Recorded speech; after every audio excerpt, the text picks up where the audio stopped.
walul uqdatam min lisani yafqahu qawli. Allahumma arinal haqqa haqqa warzuqna tibaa wa arinal batila batila warzuqna tinaba. Teman-teman, scale up rezeki yang rahmati Allah, tidak terasa sudah 1 pekan kita melewati ibadah suci di bulan puasa ini. Saya Afwan, biasanya sepekan bisa 2 kali bisa sharing. Ini karena banyak sharing online saat ini. Setiap hari ada beberapa majelis Zoom meeting yang harus saya lewati. Jadi beberapa energi tersalur ke sana. Nah, semoga teman-teman masih senang, masih betah, masih mau belajar bertumbuh bersama. Dan saya berdoa apa yang kon praktekkan pelan-pelan bertumbuh, menghasilkan. Sudah ada beberapa yang japri saya cerita.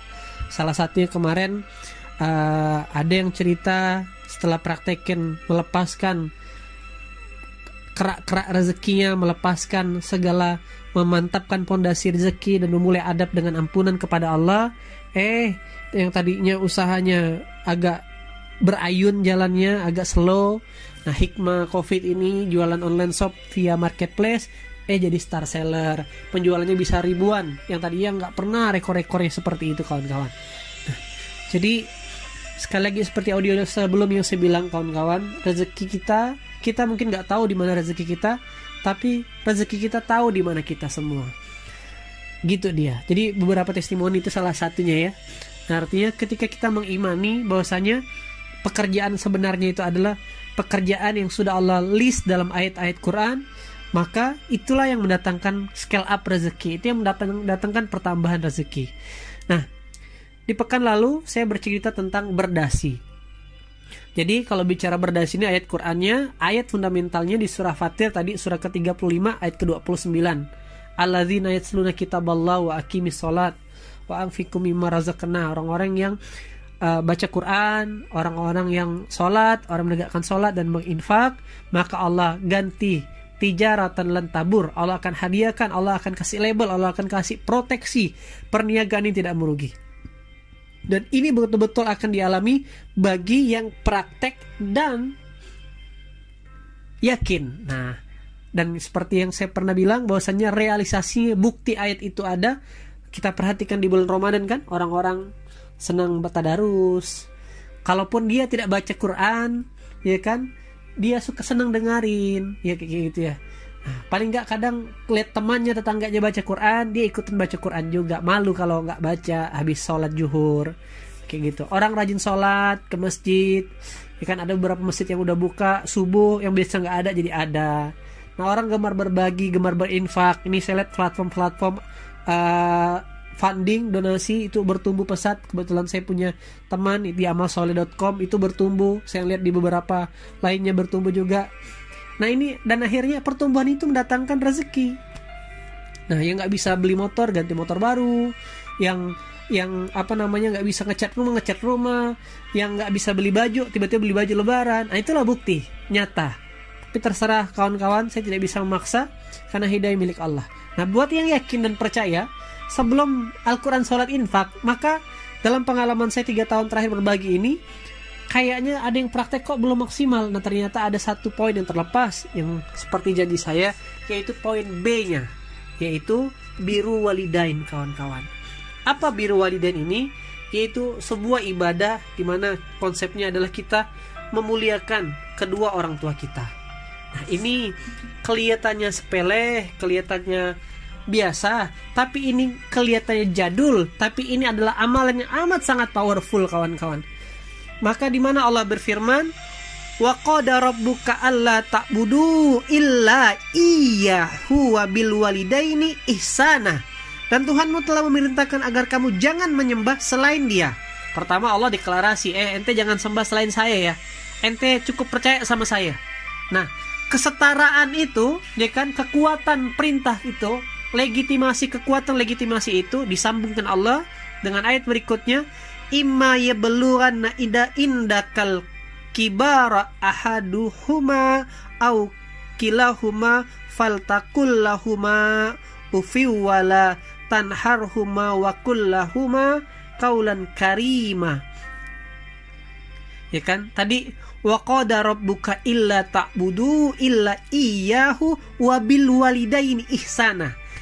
Dan hendaklah berbuat baik. Ihsana, berbuat baik kepada kedua orang tua. Jadi kalau dilihat misalkan dalam teori menulis, apa hubungannya antara kejadian A dan kejadian B, bahkan ini Allah tempatkan dalam satu kalimat. Berarti perintah atau kekuatan menyembah atau berbakti sama dengan kedua orang tua itu hampir setara dengan bagaimana keimanan kita kepada Allah. Begitu teman-teman rumusnya. Nah, maka benarlah kata Rasulullah, kalau mau ngelihat ridhonya Allah, ada di ridhonya orang tua. Kalau mau ngelihat murkanya Allah, ada di murkanya orang tua. Saya lama merenung tentang hadis ini, ya kan? Merenung tentang kata-kata ini. Kan gini, Allah menciptakan hambanya, ya kan? Allah menciptakan hambanya di target utama Allah, ya kan? Di surah An-Nahl yang saya pernah bahas, saya nggak tahu pernah bahas apa nggak di sini ya. Surah ke-16 ayat ke-78.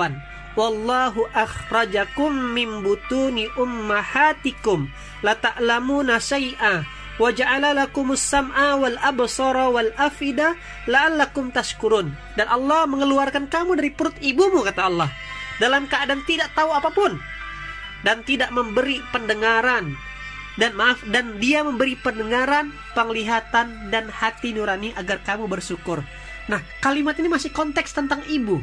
Jadi Allah keluarkan kita dari perut ibu kita, dan Allah kasih kita pendengaran, penglihatan, dan hati. Agar apa? Agar bersyukur. Nah, apa sih esensinya bersyukur ini kawan-kawan? Pertama, mengucapkan terima kasih.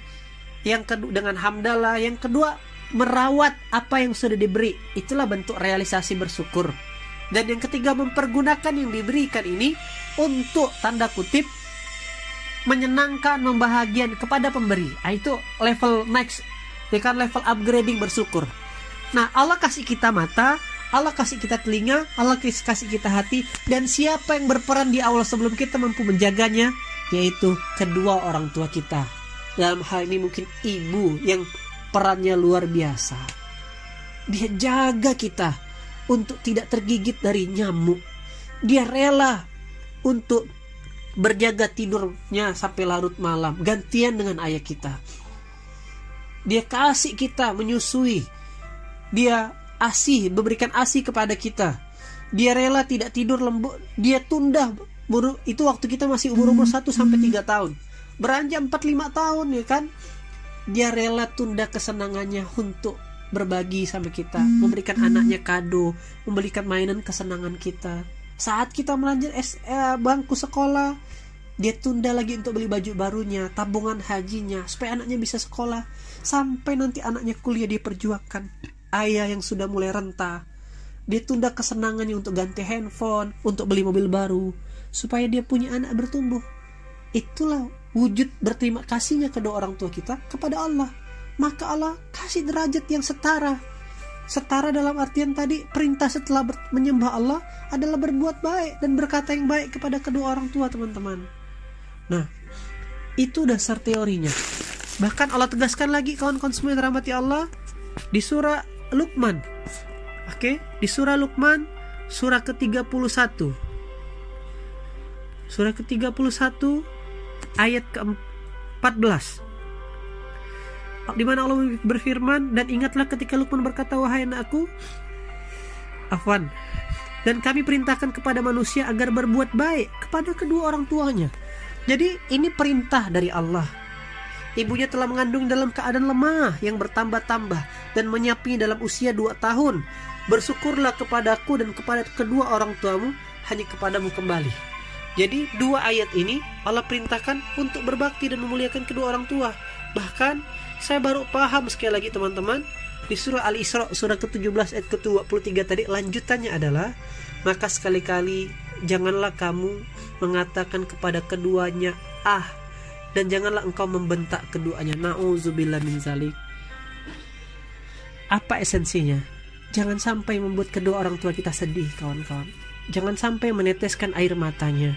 Jangan sampai membuat hatinya terluka karena sedihnya dia, murkanya dia, itulah yang menjadi tembok besar penghalang terhadap rezeki kawan-kawan semua, rezeki kita semua.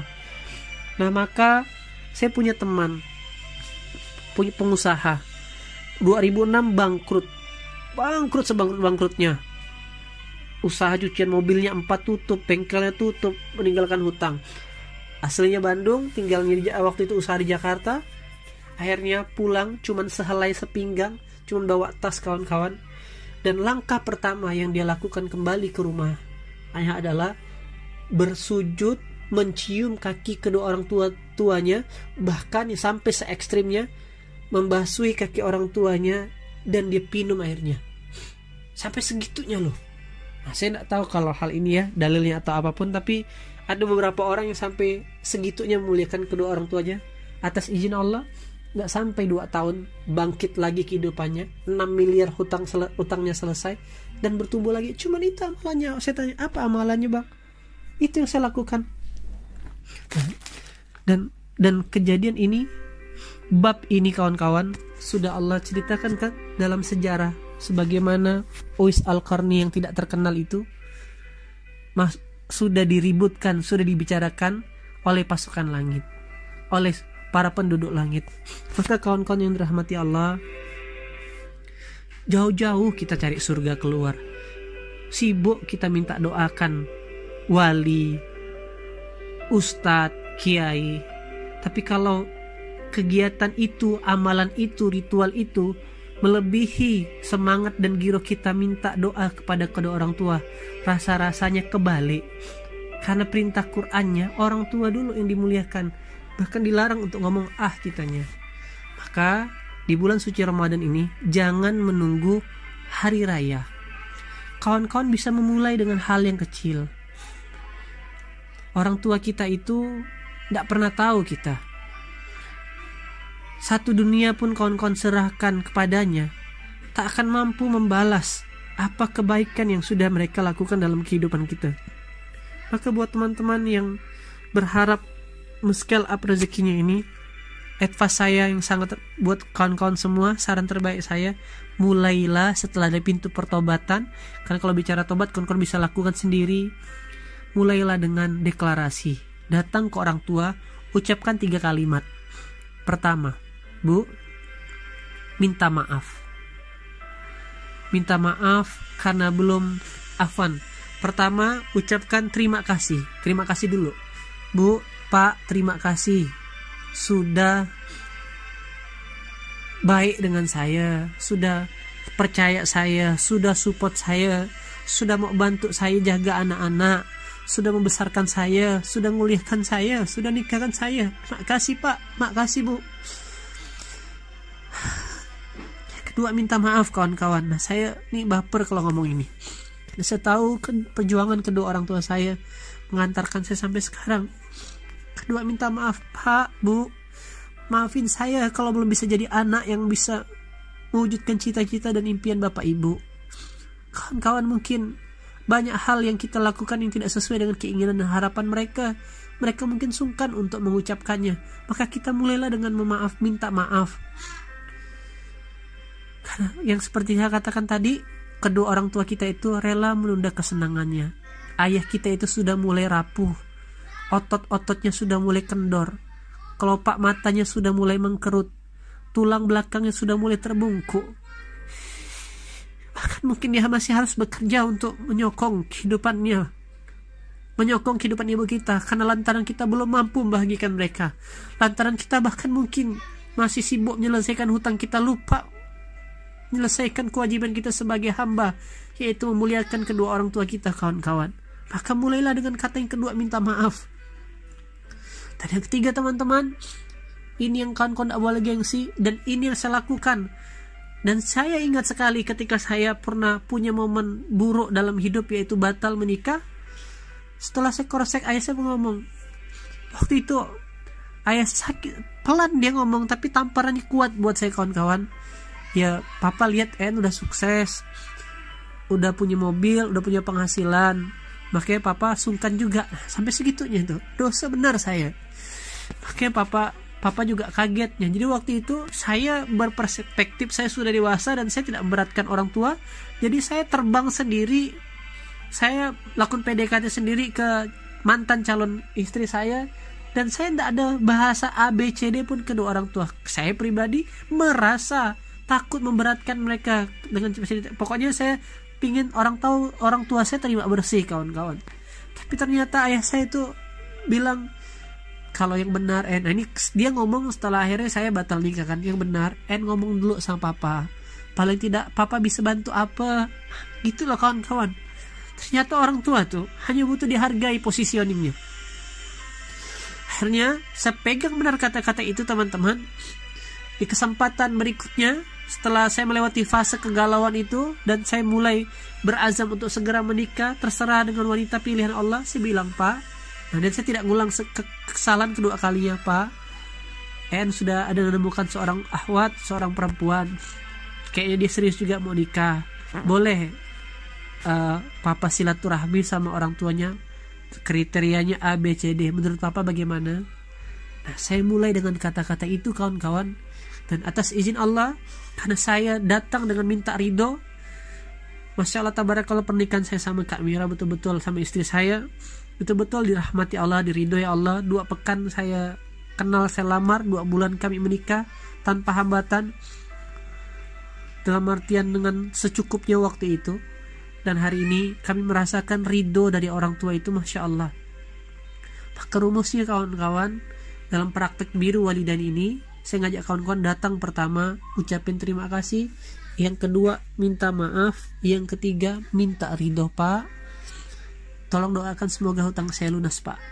Bu, tolong doakan semoga rumah tangga saya sakinah. Bu, tolong doakan. Dan ketika dia bilang iya nak, ibu doakan, disitulah arasnya Allah kebuka, kawan-kawan. Disitulah arasnya Allah, dan Allah tersenyum. Jadi orang tua kita itu nomor 1 butuh dihargai. Tempatkan dia pada posisinya setelah kita menempatkan Allah. Nomor 2, nah, teman-teman semua rahmati Allah, nah, penyakit iblis, penyakit kita yang diskenariokan iblis dalam praktek ini adalah ego, gengsi, malu. Kok gini-gini amat? Enggak, kawan-kawan. Inilah namanya iman. Ketika orang tua kita sudah bilang iya nak, ibu ridho, ibu doakan kamu ya, maka segala hajat kawan-kawan itu ke booster. Anda seperti dapat energi turbo untuk meraih rezeki yang kawan-kawan inginkan, dan dimudahkan untuk melakukan banyak aktivitas. Dulu saya pun merasa risih kok, setiap istri saya mau presentasi bisnis, telepon ibunya, saya belum ngedong. Umi manggil ibunya kan, doakan iya ya, kata istri saya. Iya mau presentasi nih, kok gitu-gitu amat sih, padahal di jalan. Tapi saya ngelihat sekarang membuktikan, begitu ibunya bilang iya, semua penawaran bisnisnya, semua kerjasamanya, akhirnya dimudahkan Allah. Nah gitu, kawan-kawan. Boleh kita bermimpi besar untuk menghajikan, mengumrohkan orang tua, tapi sebelum mimpi besar itu kita raih, teman-teman, lakukan hal yang sederhana untuk bahagia dan menghargai mereka. Di bulan Ramadan, belikan bukaan kesenangan mereka, ajak mereka buka puasa bersama. Anda mesti nunggu haji, umroh. Ibu kita tuh senang pakaian, cukup Anda belikan khimar, belikan gamis, belikan sepatu buat ayah kita, belikan kemeja. Itu lebih daripada cukup, teman-teman. Itu yang saya sama istri lakukan. Di luar musim Ramadan, kami setiap sepekan sekali selalu ngajak kedua orang tua kami dan mertua untuk makan di tempat yang terbaik, keluar sampai bercengkrama. Nah, dan kalau pulang ke rumah ibu saya tidak mengatakan saya orang hebat, tetap saya anak dari ibu saya. Duduk baring di pahanya, bercerita, curhat. Saya tempatkan benar ibu saya itu seperti jimat, bidadari, pendewi, penolong. Nah, sudahkah teman-teman menempatkan ibunya, ayahnya seperti posisi itu? Kalau belum, wajar. Kalau Allah belum membersamai Anda, wajar. Kalau rezekinya tidak semaksimal yang seharusnya, wajar. Kalau belum dapatkan, kawan-kawan. Maka saya ngajak teman-teman, ayo praktek, ayo berbuat, kalahkan egonya. Yang orang tua sudah wafat gimana? Maka berwakaflah atas nama dia, kirimkan Al-Fatihah yang terbaik. Teman-teman semua rahmati Allah, kita ini berharap kan punya anak yang juga memuliakan dan berbakti kepada kita, berharap punya anak penghafal Quran. Maka sebelum kita berharap anak kita seperti itu sama kita, kita ini juga anak dari kedua orang tua kita. Maka lakukanlah yang terbaik buat orang kedua kita. Menghidupkan surah Al-Isra ayat 23 tadi. Maka janji Allah tentang kemuliaan itu, dan Allah sudah contohkan dengan kisahnya Uwais Al-Qarni yang dirindukan surga. Insya Allah kita juga dapatkan sebelum surganya akhirat. Allah titipkan surga dunia untuk kita nikmati. Begitu kawan-kawan semuanya. Selamat praktek, jangan ditunda-tunda lagi untuk mengatakan 3 hal tadi. Terima kasih, minta maaf, dan minta ridho. Semoga semua teman-teman ini dimudahkan Allah untuk praktek. Dan berikutnya kita lanjutkan amalan berikutnya dalam praktek tiang dari skala rezeki ini. Yang lebih dari Allah, yang kurang dari saya. Assalamualaikum warahmatullahi wabarakatuh.